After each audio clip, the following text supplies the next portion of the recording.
하나만 낳아도 애국이라고 하는 저출산 시대에 무려 새 쌍둥이를 낳아 기르는 저는 정말 애국자인 걸까요? 물론 저도 딱히 애국을 하려고 아이 셋을 낳은 건 아니지만 오랜 기다림 끝에 정말 기적 같은 축복 덕분에 사랑스러운 아기 천사를 셋씩이나 얻게 됐습니다. 솔직히 처음에는 내가 과연 쌍둥이 아이 셋을 잘 낳아서 기를 수 있을지 걱정도 심려도 많았지만 막상 마음먹고 시작해보니 역시 엄마는 위대하다는 말이 맞다 싶더라고요.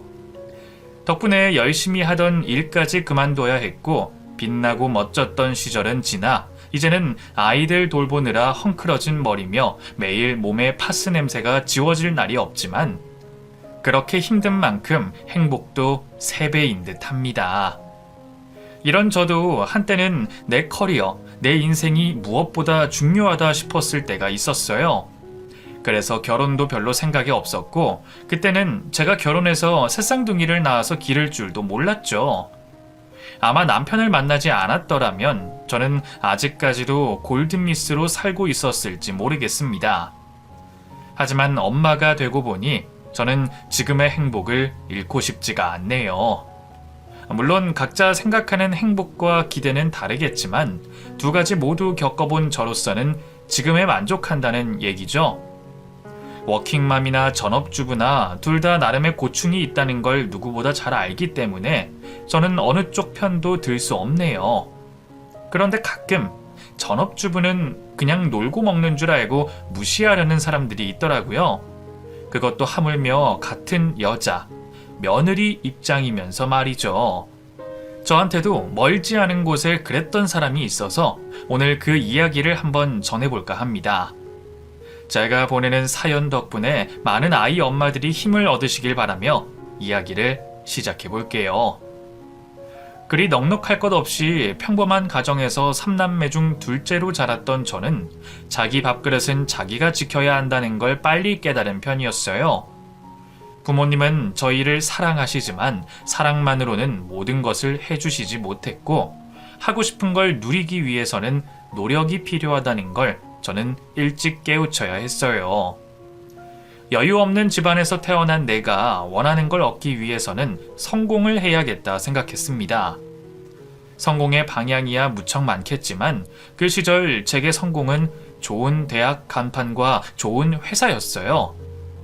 더군다나 평범한 가정주부이셨던 엄마가 고생하시는 걸 보고 자랐던 저는 늘 엄마처럼은 살지 말아야겠다 생각했었죠.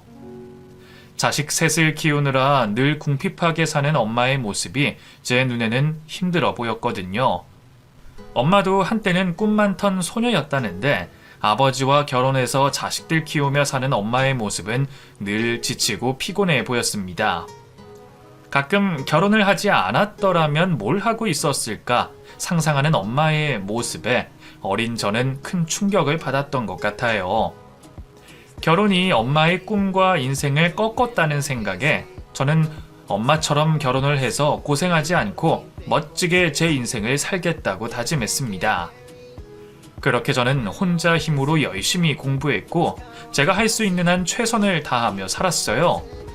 덕분에 바라던 대학에 들어가게 됐고 대학에 들어간 뒤에도 남들 노는 동안 쉬지 않고 달려 취업에도 성공할 수 있었습니다. 어린 시절에는 순진한 마음에 취업만 하면 모든 게 끝날 거라 생각했어요.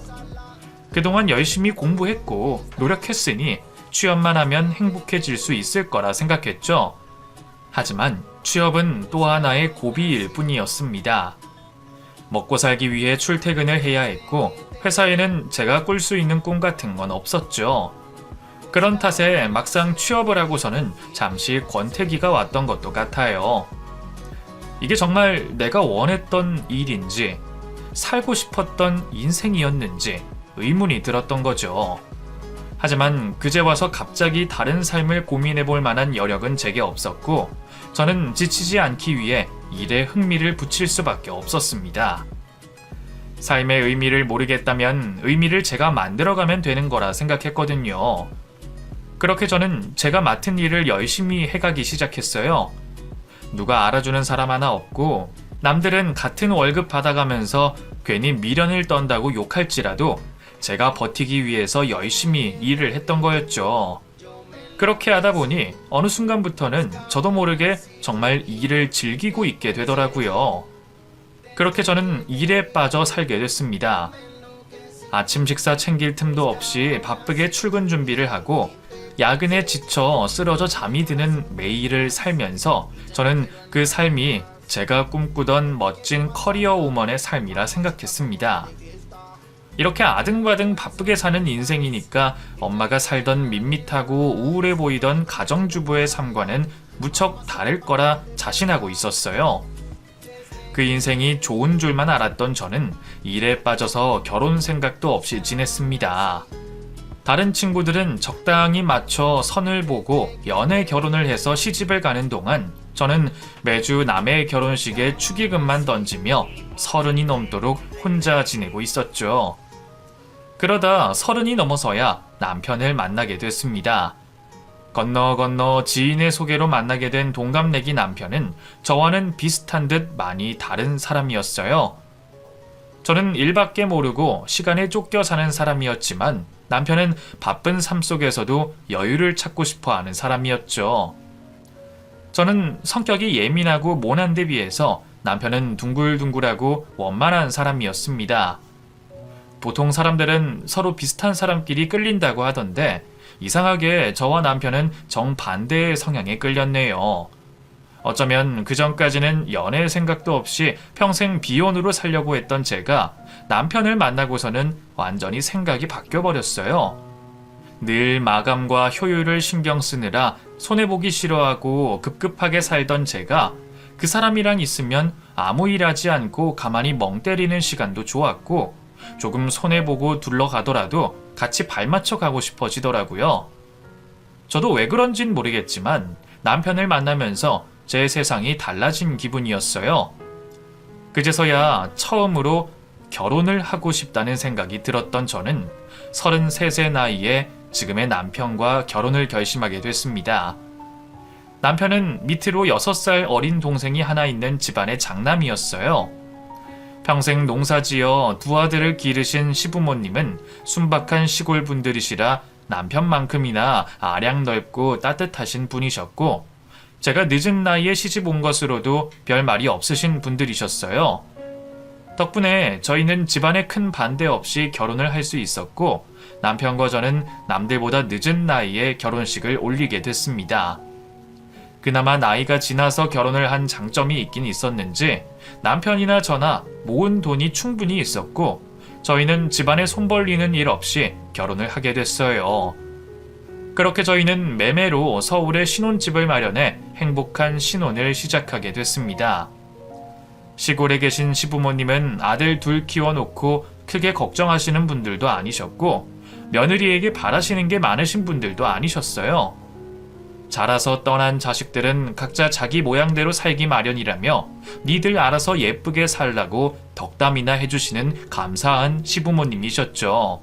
늦은 나이에 생각도 안 했던 결혼을 한 것 치고는 정말 좋은 시부모님을 만난 거라 생각했습니다. 그래도 저는 장남과 결혼한 맏며느리였고 시부모님이 시키시지 않아도 알아서 며느리 도리를 잘 하고 싶었어요. 시댁이 멀다 보니 바쁜 저희가 자주 내려가 찾아뵙지도 못하는데 그나마 안부 전화라도 종종 드리고 찾아뵐 때마다 좋은 거라도 해드려야 자식 도리를 하는 거라 생각했거든요. 저희끼리 알아서 결혼했으니 받은 것 없다고 시부모님 모른 척하고 싶지도 않았고 말이에요. 그것도 생각해보면 다 저희 남편 때문이었나 싶습니다. 저희 남편이 처가에 잘하는 것만 보더라도 저는 남편 반의 반만큼이라도 해야겠다 싶었거든요. 어쩔 수 없이 남편만큼 하려다 보니 시댁에 잘할 수밖에 없었고 덕분에 저는 시부모님께 사랑받는 며느리가 될 수 있었죠. 하지만 정작 시부모님이 바라시는 건 비싼 선물도 패키지 여행도 아닌 다른 것이었지만 말이에요. 시부모님이 시골 분들이신데도 며느리에게 이것저것 바라시거나 고지식한 분들은 아니시지만 어쩔 수 없이 나이 있는 며느리를 걱정하셨습니다. 아무래도 결혼했을 때 이미 제 나이가 적지 않았기에 아이 문제가 제일 큰 걱정이셨겠죠. 그래서인지 시어머니는 결혼하자마자 제 보약부터 지어주시면서 말씀을 하시더라고요.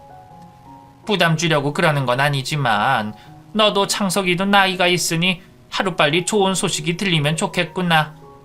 우리는 아들, 딸 구별 없으니 걱정하지 말고 하나만 낳아. 다른 말씀은 일절 안 하시는 분들이 고민하며 그 말씀을 하셨을 걸 생각하니 며느리 입장에서도 기분이 나쁘기보다는 되려 죄송할 뿐이었어요. 물론 저희도 당연히 아이를 가질 생각이었기에 이왕이면 최대한 빨리 좋은 소식을 전해드리겠다고 말씀드렸지만 염려스럽게도 좋은 소식은 금방 전해지지 않았죠. 어머니 말씀처럼 아들, 딸 구별 없이 딱 하나만 잘 낳아서 잘 길러보겠다고 하는데도 늦은 나이 때문인 건지 임신이 쉽게 되진 않았습니다. 그렇게 저희 부부는 결혼하고 몇 년간 난임으로 크게 고생을 해야만 했어요. 그렇다고 막상 병원을 찾아가 보면 큰 문제는 없다고 하는데 왜 기다리던 소식은 찾아오지 않는지. 아이를 기다리는 시간이 계속되자 저는 점점 죄책감이 들기 시작했습니다. 이게 다 내가 너무 늦은 나이에 욕심을 부려서 그러는 게 아닌지, 괜히 나 때문에 남편까지 고생하는 건 아닌지, 난임이 전부 제 탓인 것만 같은 생각이 들더라고요. 물론 남편이나 식구들은 한 번도 제 탓을 하신 적은 없었어요. 만약 그런 와중에 시부모님까지 걱정을 하셨으면 정말 제 멘탈이 터져버렸을 텐데, 소식 기다리시던 시부모님도 저희가 노력하는데도 아이가 없는 것을 아시고는 일부러 말을 아끼시더라고요. 그게 정말 감사하고 더더욱 죄송한 저는 아이를 정말 갖고 싶었습니다. 고민하던 저는 결국 더 늦기 전에 시술의 도움을 받기로 결정하게 됐고 힘든 길을 걷게 됐죠.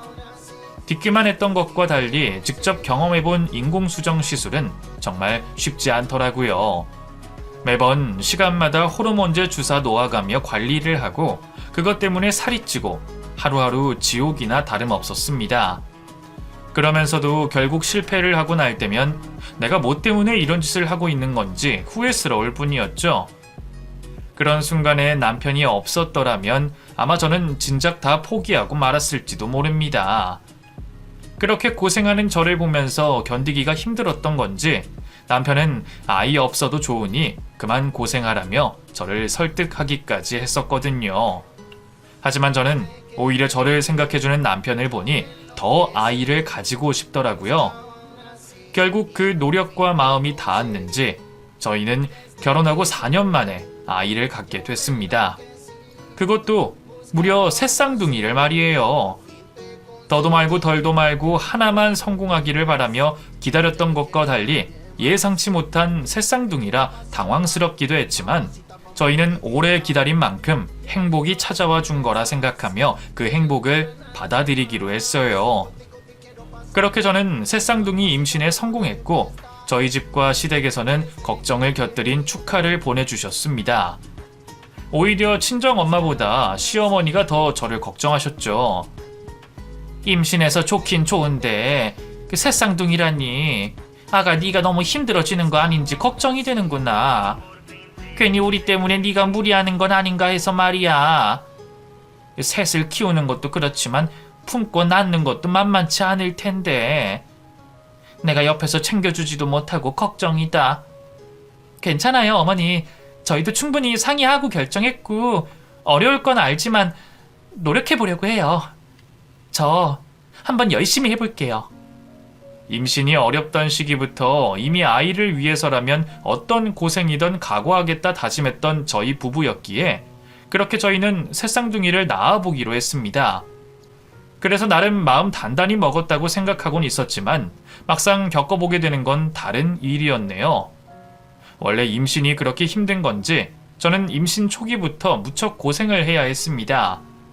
입덧에 먹덧에 아주 정신없이 휘몰아치는 탓에 하루하루가 죽을 맛이었어요. 제가 평균보다는 늦게 임신을 한 탓에 그동안 저보다 어린 후배들이 임신하는 걸 보기만 했는데 그 친구들은 어떻게 이걸 견디며 회사를 다녔을까 싶더라고요. 나보다 더 어린 친구들도 회사 눈치 보며 그 고생을 했을 걸 생각하니 제가 더 힘든 소리를 못 하겠는 거죠. 그때까지만 해도 아이들을 위해 완전히 저를 내려놓지 못했던 저는 어떻게든 회사 생활을 이어가 보려 이를 악물고 버텨냈습니다. 그래도 주변에서 노산이라며 많이들 배려해준 덕분에 잘 견딜 수 있었던 것 같아요. 특히나 시골에 계신 시어머니가 거의 매주 서울에 왔다 가실 정도로 저를 챙겨주셨거든요. 제가 어머니 음식을 좋아하시는 걸 알고 입덧하는 며느리 뭐라도 먹여보려고 올라와서 음식만 두고 가시던 시어머니셨죠. 그런 시어머니를 생각해서라도 저는 무사히 임신기간을 견딜 수밖에 없었습니다. 그렇게 10달을 꽉 채운 저는 예정일에 맞춰 무사히 새쌍둥이를 출산할 수 있었어요. 그리고 남편과 오랫동안 상의를 한 끝에 제가 휴직을 하고 새쌍둥이를 기르기로 결심했죠. 사실 새쌍둥이를 가지기 전까지는 제가 휴직까지 할 생각은 전혀 없었습니다. 출산 휴가와 육아 휴직이 있으니까 아이 낳고 1년 정도 쉬고 금방 회사로 돌아가게 될 줄 알았거든요. 아이 하나 정도야 맞벌이 하면서 충분히 돌볼 수 있을 거라 생각했는데 그런 제가 갑자기 새쌍둥이를 가지게 됐으니 상황이 많이 달라진 거죠. 새쌍둥이들을 키우면서 맞벌이는 절대로 못하겠다 싶었던 저희 부부는 어떻게 해야 할지 고민이었습니다. 처음에는 남편이 어떻게든 육아휴직을 내고 자기가 노력해보겠다는 이야기도 했었지만 그래봤자 1, 2년 남짓한 시간으로 답이 보이지는 않더라고요. 그렇다고 당신 혼자 희생하는 건 말도 안 돼.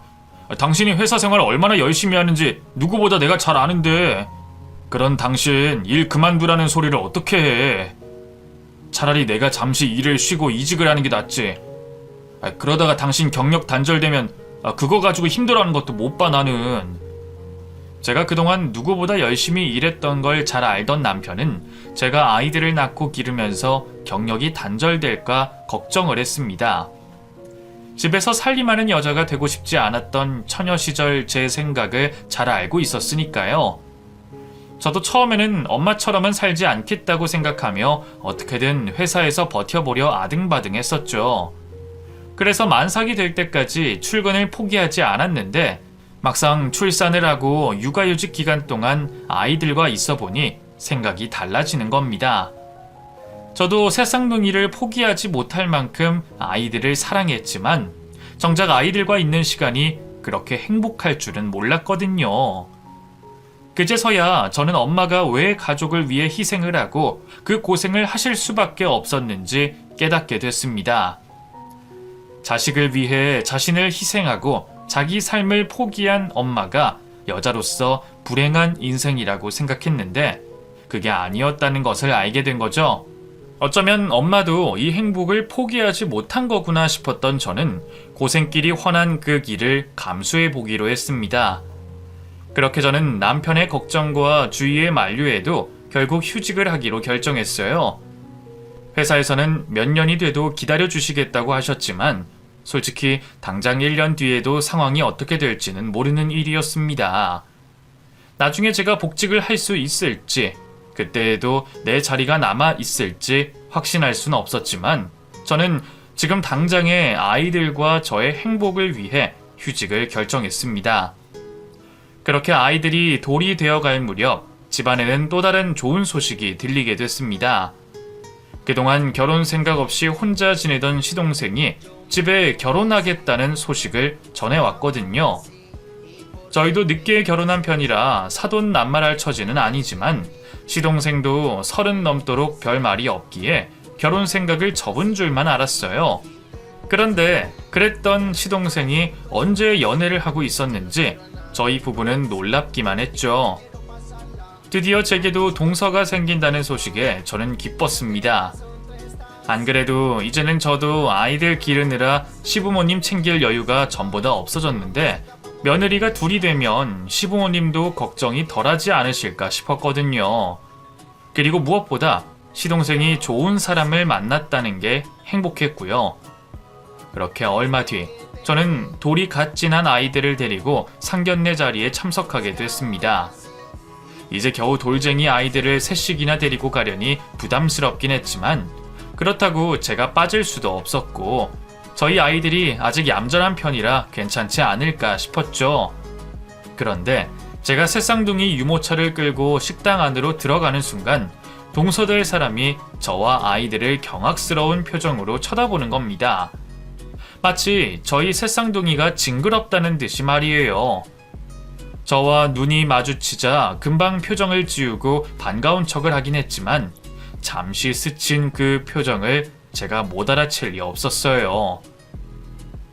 초면에 그런 반응이 썩 유쾌한 일은 아니었지만 크게 신경 쓰는 일도 아니었습니다. 저도 아이 낳아 기르는 여자들 이해하지 못하는 처녀 시절이 있었고 저와는 10살이나 더 차이 나는 동서였기에 충분히 이해할 수 있었거든요. 그래도 동서와는 잘 지내보고 싶었던 저였는데 오히려 당황스러운 건 그 후로의 동서의 태도였습니다. 서방님은 저와 남편보다 6살이 어렸고 동서는 서방님보다 5살이 어린 편이라 저와 동서는 띠동갑까지는 아니어도 상당히 나이 차이가 나는 편이었어요. 동서가 서방님이랑 결혼했을 때 20대 끝물이었으니 세대 차이도 상당히 나겠다 싶었죠. 그래서 저는 처음부터 동서가 동생처럼 생각이 들었습니다. 저도 밑에 남동생이 하나 있지만 여동생은 없었던 탓에 저보다 한참 어린 동서를 제 친동생처럼 잘 보살펴주고 싶다 생각했죠. 그렇다고 며느리 하나 더 생겼다고 아랫동서 부려먹거나 괜히 꼰대짓을 할 생각도 없었고요. 그런데 동서는 결혼하고서부터 저와 일부러 거리를 두려는 것처럼 보였습니다. 제가 예민하게 생각하는 건진 모르겠지만 동서가 시댁에서도 저랑 단둘이 있는 자리를 피하려고 하고 자꾸 호칭을 애매하게 하는 걸 느꼈거든요. 10살이나 더 차이가 나면 형님 소리가 그렇게 어렵지도 않을 텐데 무슨 이유인지 저를 형님이라 부르기 싫어하는 티가 났어요. 처음에는 이제 막 시집와서 호칭이 낯설고 불편하겠다 싶어 이해를 해보려고 했지만 그 뒤에도 형님 소리 어려워하는 건 참 여전하더라고요. 이건 어디다 두면 될까요? 저기 어머니가 뭐 좀 들고 오라고 하시던데요. 이런 식으로 저를 여기저기 하며 처음 보는 사람 취급하는 동서였죠. 하지만 그걸 뭐라고 타일러야 할지도 난감하더라고요. 또 시부모님이나 다른 사람 앞에서는 곧잘 형님 소리를 하는데 꼭 저랑 단둘이 있을 때만 그런 식으로 나오니 잘못하다가는 괜히 제가 어린 아랫동서